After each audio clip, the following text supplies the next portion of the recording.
생명은 본래 자라게 되어 있습니다. 그래서 자라지 않는 생명이 있다면 뭔가 큰 문제가 생긴 겁니다. 병들었거나 아니면 죽었거나 둘 중에 하나일 거지요. 이 성장하는 특징 때문에 하찮게 보이는 그 어떤 생명에라도 무한한 가능성을 품고 또 무한한 가능성이 있다는 겁니다. 겨자씨 하늘은 그 망덩이와는 비교할 수 없을 만큼 아주 아무것도 아닙니다. 하지만 겨자씨 하늘을 땅에 심고 열매를 거두고 또 다시 심고 열매를 거두고 몇 번 거듭하다가 보면 몇 년이 못 되어서 산 전체가 겨자씨 나무로 가득 찰 수 있습니다. 하지만 그 한 덩어리는 만 년을 기다려도 1g도 늘지 않습니다. 오히려 낡아서 혹은 닳아서 없어지겠죠. 이런 생명이 무한 가능성 때문에 예수님께서는 겨자씨 하늘의 비유를 통하여 천국 비밀을 가르쳐 주신 겁니다. 천국은 겨자씨 하늘 같으니. 자, 그러나 우리가 기억해야 할 아주 중요한 사실이 여기 있습니다. 아무리 무한 가능성을 가진 씨앗이라 할지라도 심고 가꾸기 전까지는 아무 일도 일어나지 않는다는 사실입니다. 씨앗은 심겨져야 합니다. 그리고 자라야 합니다. 열매를 맺어야 합니다. 생명의 본질은 심겨지고 자라고 다음 세대를 위해 열매를 맺어야 한다는 것입니다. 이렇게 볼 때에 세상에서 가장 큰 비극은 생명이 심겨지지 않는 것, 씨앗이 뿌려지지 않는 것이라고 생각합니다.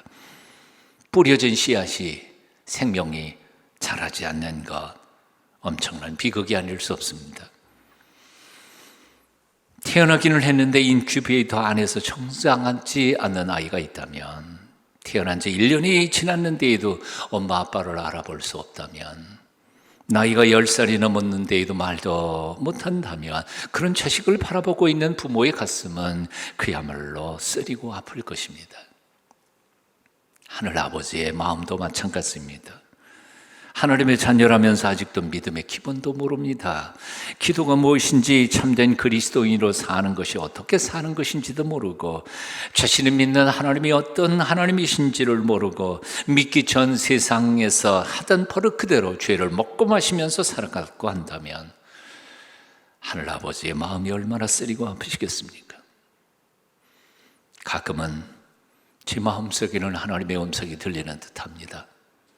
얘야, 너 언제나 클래? 너 언제나 내 마음을 잘 알겠니? 언제나 성숙해서 남도 생각해보고 세상을 아름답게 만들어가는 사명을 감당할 수 있겠니? 이런 이유에서 복음의 씨앗은 반드시 심겨져야 합니다. 싹을 틔우고 자라야 합니다. 열매 맺어야 합니다. 이런 의미에서 우리도 자라야 합니다. 성숙해야 합니다. 우리의 육신도 성숙해야 하지만 정신도 그렇고 인격도 인품도 영적으로도 반드시 성숙해 가야 할 것입니다. 고린도전서 13장 11절은 말씀합니다. 내가 어렸을 때에는 말하는 것이 어린아이 같고 깨닫는 것이 어린아이와 같고 생각하는 것이 어린아이와 같다가 장성한 사람이 되어서는 어린아이의 일을 버렸노라. 장성한 사람이 되어서는 어린아이의 일을 버렸노라. 나이를 먹었으면 어른이 되어야 합니다. 어렸을 때의 버릇을 버릴 줄 알아야 합니다. 어렸을 때의 어리석음도 깨우칠 수 있어야 합니다. 어른이란 누굴까요? 어린아이 때의 버릇과 습관을 버린 사람이 어른입니다. 나이만 먹었다고 해서 저절로 어른이 되는 것은 아닙니다. 어린아이적 시절의 습관, 버릇, 잘못 다 버린 사람이 어른입니다. 아직도 어린아이 적에 말하는 법, 생각하는 것, 그리고 깨닫지 못하는 우매함, 거기에 매여 있다면 그는 참된 어른이라고 말할 수 없는 거지요. 그렇게 어른인데도 불구하고 아직도 어린 습관, 어린 생각을 버리지 못한 어른을 심리학에서는 어른아이, adult child라고 표현합니다.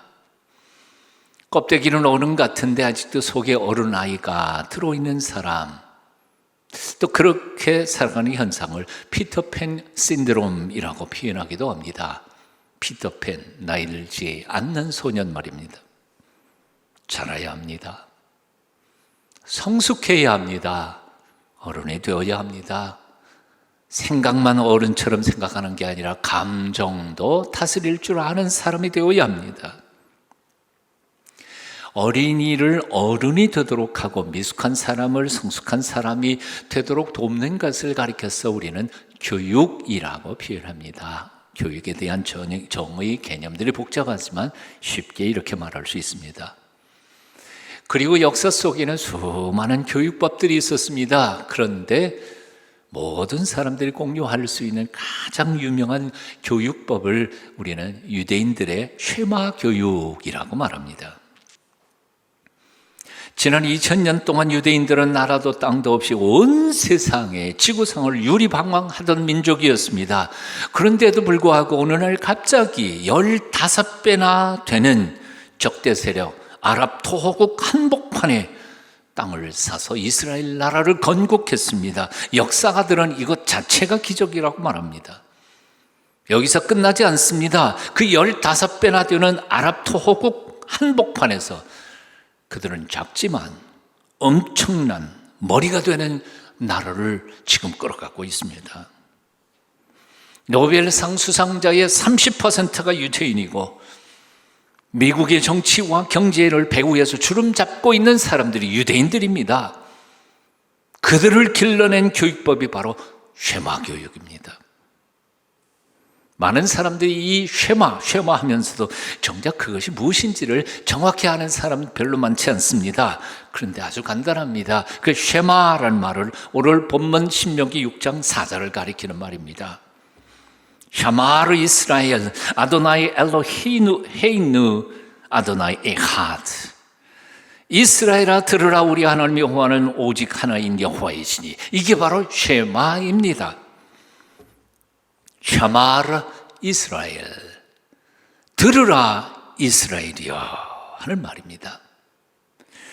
여기 들으라라는 샤마르라는 말은 2인칭 단수 동사로 쓰여져서 너 들으라, 너희가 아니라 바로 너는 들으라. 그런데 이스라엘이라고 표현했습니다. 이스라엘은 뭡니까? 하나님의 백성. 근데 단수이니까 바로 너 하나님의 사람아 하는 말입니다. 그래서 샤마르 이스라엘이란 쉽게 풀면 들으라 너 하나님의 사람아 하는 말입니다.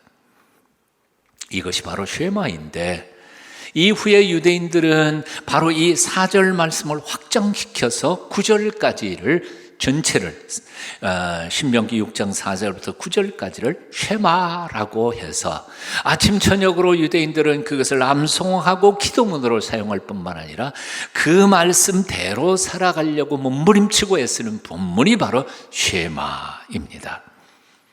여러분 한번 같이 읽어보실까요? 이것이 쉐마의 골수입니다. 복잡하지 않습니다. 함께 읽습니다. 이스라엘아 들으라, 우리 하나님 여호와는 우리 하나인 여호와이시니 너는 마음을 다하고 성품을 다하고 힘을 다하여 내 하나님 여호와를 사랑하라. 오늘날 내가 내게 명하는 이 말씀을 너는 마음에 새기고 내 자녀에게 부지런히 가르치며 집에 앉았을 때이든지 길을 행할 때이든지 누웠을 때이든지 일어날 때이든지 이 말씀을 강론할 것이며 너는 또 그것을 내 손목에 매어 기호를 삼으며 내 미간에 붙여 표를 삼고 또 내 집 문설주와 박단문에 기록할지니라. 이 쉐마 교육에는 세 가지 중요한 특징이 있습니다. 그 첫째는 철저히 부모가 자녀와 함께하는 가정교육이었다는 거죠. 교회 교육이 쉐마 교육이라는 게 없습니다. 가정에서 부모가 자녀들과 함께하는 가정교육이 쉐마 교육이었습니다. 아버지가 가르치고 엄마가 가르치는 겁니다.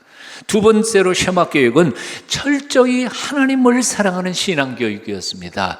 쉐마 교육에서는 출세론을 배우는 게 아닙니다. 성품 교육하는 것도 아닙니다. 어떻게 살아야 착하게 사는 것인지 얘기하는 게 아닙니다. 하나님, 바로 내 하나님을 사랑하라, 이 한마디입니다. 신앙교육의 핵심입니다. 세 번째로 쉐마 교육은 철저히 가슴에서부터, 즉 감독으로부터 시작해서 감동 없이는 교육은 이루어지지 않습니다. 지식으로 하는 게 아닙니다. 머리로 시작되는 게 아니라 가슴에서부터 시작해서 구체적인 삶으로 실천하는 교육이 쉐마 교육이었습니다. 이 신앙 교육의 핵심, 한마디로 내 하나님 여호와를 사랑하라는 것이. 너의 하나님 여호와를 사랑하라. 한 분이신 하나님, 유일하신 그 하나님을 사랑하는 것, 그것도 대충 그럴듯하게 모양만 내는 사랑이 아니라 마음과 성품과 힘을 다해, 즉 목숨 다해 사랑하는 것, 이것이 바로 유대인들의 쉐마 교육의 골수인 것입니다. 그런데 우리는 이 쉐마 교육의 골수를 읽어가면서 한편으로는 좀 실망합니다. 이거 뭐 대단치도 않네. 그런데 또 한편으로는 놀랍니다. 왜냐하면 이 대단치도 않은 것을 했는데 어떻게 그런 기적 같은 일들이 일어나느냐 하는 거지요. 다른 거 가르치지 않았습니다. 하나님, 내 하나님, 한 분밖에 없는 그 하나님, 너 목숨 다해서 사랑해야 돼. 이 한 가지 철저하게 자녀에게 교육을 시켰더니 그놈이 세상에서 가장 똑똑한 사람들이 되더라는 거지요. 노벨상 수상자의 30%가 나왔다는 거지요. 2000년을 유리방황하면서 집도 절도 없이 방황하던 사람들이 나라를 세우고 아랍 토호국 한복판에서 꼬리가 아니라 머리가 됐다는 거지요. 세상에서 가장 막강한 부와 힘과 기술을 가진 무서운 사람들이 됐다는 거지요. 숫자는 작지만, 나라는 작지만 강한 나라, 소강국이 됐다는 거지.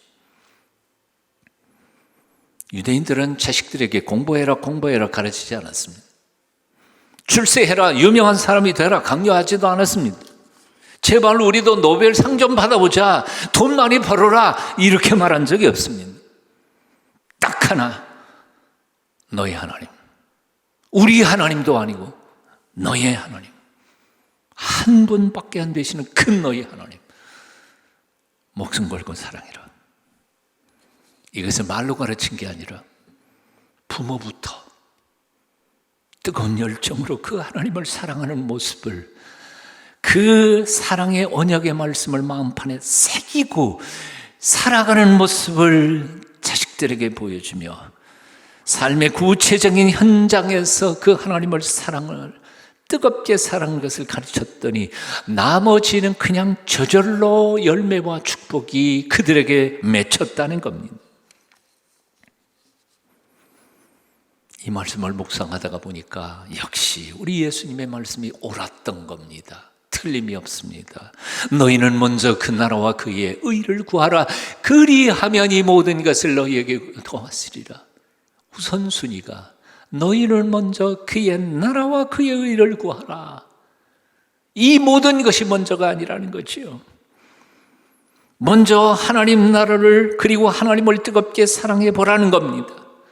노벨상이나 돈이나 권력이나 명예가 먼저가 아니라는 겁니다. 먼저 하나님의 나라와 하나님의 의를, 먼저 그 하나님을 뜨겁게 사랑해 보라. 그 하나님의 마음에 내 인생이 꼭 마음에만 들어봐라. 그러면 나머지는 노벨상도 문제가 아니고 돈이나 명예도 문제가 아니고 너의 인생 하나님이 책임져 주신다는 거죠. 이런 이유 때문에 신명기 28장 1절 이하도 이렇게 말씀합니다. 내가 내 하나님 여호와의 말씀을 삼가 듣고 내가 오늘 내게 명령하는 그의 모든 명령을 지켜 행하면, 조건은 이거 하나밖에 없습니다. 네 하나님 여호와께서 너를 세계 모든 민족 위에 뛰어나게 하실 것이라. 내가 네 하나님 여호와의 말씀을 충종하면 이 모든 복이 네게 임하며 네게 이르리니 성읍에서도 복을 받고 들에서도 복을 받을 것이며 내 몸의 자녀와 내 토지의 소산과 내 짐승의 새끼와 소와 양의 새끼가 복을 받을 것이며 내 광주리와 떡반죽 그릇이 복을 받을 것이며 내가 들어와도 복을 받고 나가도 복을 받을 것이니라. 우리가 왜 이렇게 꾀지지하게 살죠? 순서를 바꿔서 그렇습니다. 하나님 복 주시면 제가 하나님의 영광을 위해서 일하겠습니다. 순서가 잘못됐지 않아요? 하나님께서 돈 벌게 하시면 그것으로 멋진 하나님의 교회를 짓겠습니다. 순서가 잘못됐어요. 하나님의 영광, 하나님을 뜨겁게 사랑하는 사람, 하나님 말씀대로 살려고 노력하고 몸부림치는 사람, 하나님께서 필요한 거 공급해 주신다는 게 이게 그 순서란 말이죠. 한 율법사가 예수님께 찾아왔습니다. 수많은 계명들, 율법, 규례가 있는데 그 중에 가장 중요한 계명이 뭡니까? 그랬더니 예수님께서 간단히 말씀하시죠. 내 마음을 다하고 목숨을 다하고 뜻을 다하여 주 너의 하나님을 사랑하라 하셨으니 이것이 크고 첫째 되는 계명이요. 이웃사랑, 돈 벌어서 하나님 앞에 헌금 많이 하고 그런 거 아니에요. 하나님 먼저 사랑해봐. 신명기에서 사랑하라 하는 이 말은 히브리어로 아하브라고 하는 말인데 단순한 감성적인 사랑을 표현하는 말이 아닙니다. 마음속 감성에서 일어나는 건 출발점은 맞지만 구체적인 행동으로 실천된 사랑을 표현하는 말이 아하브입니다. 하나님을 사랑하기 때문에 그래서 기꺼이 그를 위하여 헌신하고 충성을 다하며 희생하고 그렇게 하나님 앞에 충성스러운 성실한 사람으로 살아가는 것을 사랑한다고 표현하는 것입니다. 이것의 가장 가까운 설명은 바로 이런 겁니다. 나라를 사랑하기 때문에, 그래서 내 부모 형제를 사랑하기 때문에 그들이 안전하게 이 땅에 머물 수 있도록 군대에 나아가서 그 지겹고 힘든 군대 생활을 충성스럽게 감당하는 젊은이들의 삶의 자세, 그 충성을 아하브라고 말하는 겁니다. 그래서 히브리어 아하브는 때로는 사랑이라고 번역되지만 때로는 충성, 성실이라고도 번역됩니다. 히브리어 단어 아하브는 이렇게 설명을 합니다. 여호와의 언약의 신민으로서 여호와께 충성을 다하는 것, 성실하게 그 율법과 계명을 지켜 행하는 구체적인 행위를 사랑이라고, 아하브라고 한다. 그동안 우리 하나님 사랑한다고요? 주님 사랑해요. 눈물 쫄끔 흘리고는 제멋대로 살아가는 거, 그건 사랑이 아니에요. 사랑하기 때문에 땀방울 흘리고 심지어는 핏방울까지 흘릴 수 있는 것, 충성하는 삶이 사랑인 거죠. 마태복음에서 예수님께서 말씀하신 사랑하라 하는 말은 헬라어로 남녀간의 에로스의 사랑도 아니고 핏줄로 이어지는 스톨게의 사랑도 아니고 친구 간의 우정적 필레오의 사랑도 아니라 하나님에게만 있는 사랑, 우리에게는 없는, 인간에게는 없는 하나님에게만 있는 무조건적 희생의 사랑, 아가페를 말하는 겁니다. 원전을 살펴보면 아가파, 아가페오에서 나온 아가파라고 써 있습니다. 하나님에게만 있는 사랑이기에 우리의 결심이나 우리의 힘으로는 하나님을 그렇게 사랑할 수 없습니다. 오직 하나님의 그 망극하신 사랑을 충분히 영혼 속에 받은 사람만이 사랑할 수 있는 사랑. 날마다 순간마다 날 위해 피 흘려 죽으신 예수님의 십자가를 바라보면서 거기서 흘러내리시는 무한하신 아가페의 사랑을 흡족히 마음에 받은 자만이 사랑할 수 있는 사랑. 우리의 결심과 의지로는 할 수 없는 사랑. 마치 날마다 태양을 바라보며 그 햇볕으로 살아가는 해바라기처럼 날마다 순간마다 십자가 바라보며 주님 바라보며 그 은혜를 바라보며 은혜의 빛으로 충만히 내 속에 채워지는 주바라기, 주님을 바라는 사람들만이 그 사랑 안에서 살고 그 사랑 안에서 사랑할 수 있고 그 사랑 안에서 승리할 수 있다는 말입니다. 십자가를 바라보십시다. 사랑의 하나님의 얼굴, 영광의 광채, 그 은혜의 빛을 사모하십시다. 그 빛을 쏘이지 않고는 우리 속에서는 하나님을 사랑하는 온전한 사랑이 일어날 수 없어요. 그 사랑을 받은 자만이 오늘의 6절 이하의 말씀을 실천할 수 있습니다. 오늘날 내가 내게 명하는 이 말씀을 너는 마음에 새기고. 하나님의 언약의 말씀, 사랑의 말씀이 어떻게 마음에 새겨지죠? 감동받은 자만이에요. 그 사랑을 경험한 자만이 마음의 판에 새겨지지요. 먼저 내 마음에 그 언약의 말씀, 사랑의 약속이 새겨져야 합니다. 그 사랑이 깊이 내 마음에 충만해야 합니다. 그냥 머리를 속으로 그럴듯 끄떡끄떡거리는 얄팍한 이해심으로는 하나님의 사랑을 이해할 수 없고 사랑할 수 없습니다.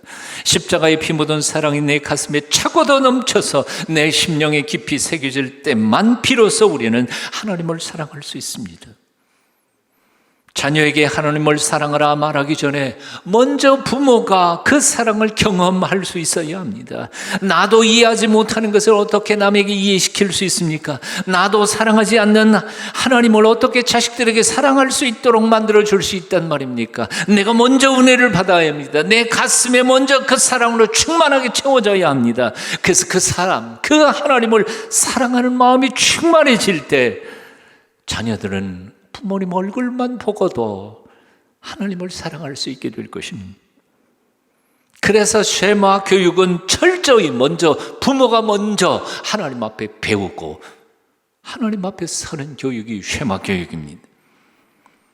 내 마음판에 먼저 말씀이 새겨져야 하고 내 가슴속에 십자가의 사랑의 은혜가 비켜버릴 때 나를 통해 하나님이 내 자식들을 사랑의 사람들로 키워주실 줄로 믿습니다. 내 자녀에게 부지런히 가르치며 집에 앉았을 때이든지 길에 행할 때이든지 누웠을 때이든지 일어날 때이든지 이 말씀을 강론할 것이며 너는 또 그것을 내 손목에 메어 비호를 삼으며 내 미간에 붙여 표를 삼고 또 내 집 문설주와 바깥문에 기록할지니라. 샤마라 또는 쉐마, 여기에 쉰이라고 하는 히브리어 글자를 이렇게 써서 혹은 비단에다가 혹은 종에다가 써서 조그만 상자에다 넣고 이마에다가 이렇게 감아서 이마에다 붙이기도 하고요. 손목에다가 글 똑같이 매기도 하고요. 그리고 유대인들은 자기 집 문설주와 집문 바깥문에 문설주에다가 그걸 붙여놓고 집에 들어갈 때 나올 때 이마를 대고는 하나님 앞에 그 말씀대로 살아가기를 서약하고 도와주시기를 기도하면서 삽니다. 여기 굉장히 중요한 것이 있습니다. 손목에 매는 이유가 뭘까요? 손목은 손과 발, 우리의 모든 지체에 대한 표현입니다. 대표자입니다. 그래서 손목에 표를 삼는 것은 너의 손과 발이 행동하는 지침이 되도록 이 말씀을 새겨야 된다. 이 말씀대로 내 손발을 움직이라는 말입니다. 미간에 붙이는 것은 내 모든 생각의 중심에 그 말씀이 있어서 좌우로 치우치지 않는 균형 잡힌 사고를 하라는 가르침입니다. 문설주와 바깥문에 그것을 붙여놓는 이유는 내가 다니는 모든, 살고 있는 모든 삶의 공간들이 그 말씀이 성취되는 장소가 되어야 한다는 명령이기도 합니다. 좋은 아버지, 좋은 어머니, 좋은 시부모, 좋은 며느리, 좋은 사위가 되는 성경적인 원리, 좋은 직장인이 되고 좋은 경영인이 되고 좋은 학생, 좋은 스승이 되는 원리를 우리는 성경에서 찾아가면서 하나님의 명령을 듣고 배워가야 할 것입니다. 예수님께서 승천하시면서 마지막 유언처럼 남겨놓은 말씀이 있습니다. 그러므로 너희는 가서 모든 족속으로 제자를 삼아 아버지와 아들과 성령의 이름으로 세례를 주고 내가 너희에게 분부한 모든 것을 가르쳐 지키게 하라. 볼지어다 내가 세상 끝날까지 너희와 항상 함께 있으리라. 이 간곡한 유언 앞에서